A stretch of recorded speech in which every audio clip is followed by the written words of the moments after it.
आजमगढ़ के दीदारगंज विधानसभा क्षेत्र से बसपा से विधायक 85 वर्षीय सुखदेव राजभर का गंभीर बीमारी के चलते बीती रात लखनऊ में उनके आवास पर निधन हो गया। वे पिछले काफी दिनों से गंभीर बीमारी से पीड़ित थे। लखनऊ के अस्पतालों में उनका उपचार चल रहा था। बता दें, 2 दिन पहले ही चंदन अस्पताल से उनको रेफर कर दिया गया था।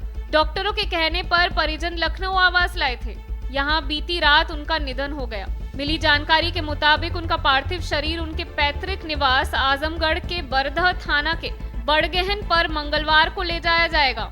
यहाँ लोग अंतिम दर्शन कर पाएंगे। सुखदेव राजभर 4 बार बसपा से आजमगढ़ के लालगंज विधानसभा क्षेत्र से विधायक रहे।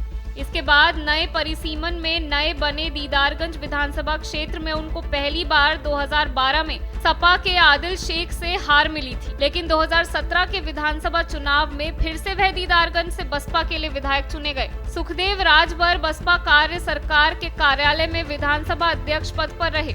इसके अलावा माध्यमिक शिक्षा मंत्री और अन्य महत्वपूर्ण पदों पर भी उन्होंने कार्य किए। सुखदेव राजभर आजीवन बसपा से जुड़े रहे हैं, लेकिन अंतिम समय में उनका अपनी पार्टी से मोह भंग हो गया था।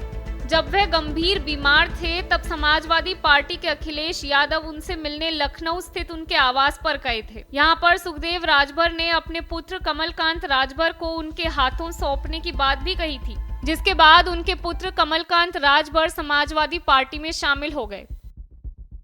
आजमगढ़ के दीदारगंज विधानसभा क्षेत्र से बसपा से विधायक 85 वर्षीय सुखदेव राजभर का गंभीर बीमारी के चलते बीती रात लखनऊ में उनके आवास पर निधन हो गया। वे पिछले काफी दिनों से गंभीर बीमारी से पीड़ित थे। लखनऊ के अस्पतालों में उनका उपचार चल रहा था। बता दें, 2 दिन पहले ही चंदन अस्पताल से उनको रेफर कर दिया गया था। डॉक्टरों के कहने पर परिजन लखनऊ आवास लाए थे।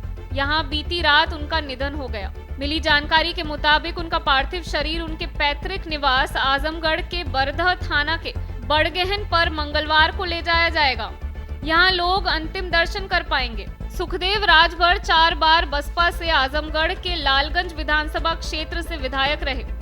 इसके बाद नए परिसीमन में नए बने दीदारगंज विधानसभा क्षेत्र में उनको पहली बार 2012 में सपा के आदिल शेख से हार मिली थी, लेकिन 2017 के विधानसभा चुनाव में फिर से वह दीदारगंज से बसपा के लिए विधायक चुने गए। सुखदेव राजभर बसपा कार्य सरकार के कार्यालय में विधानसभा अध्यक्ष पद पर रहे।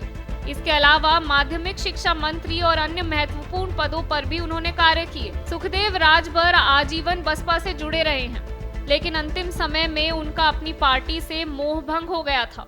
जब वह गंभीर बीमार थे तब समाजवादी पार्टी के अखिलेश यादव उनसे मिलने लखनऊ स्थित उनके आवास पर गए थे। यहाँ पर सुखदेव राजभर ने अपने पुत्र कमलकांत राजभर को उनके हाथों सौंपने की बात भी कही थी, जिसके बाद उनके पुत्र कमलकांत राजभर समाजवादी पार्टी में शामिल हो गए। टाइम 8 उत्तर प्रदेश के लिए आजमगढ़ से रत्न प्रकाश त्रिपाठी की रिपोर्ट।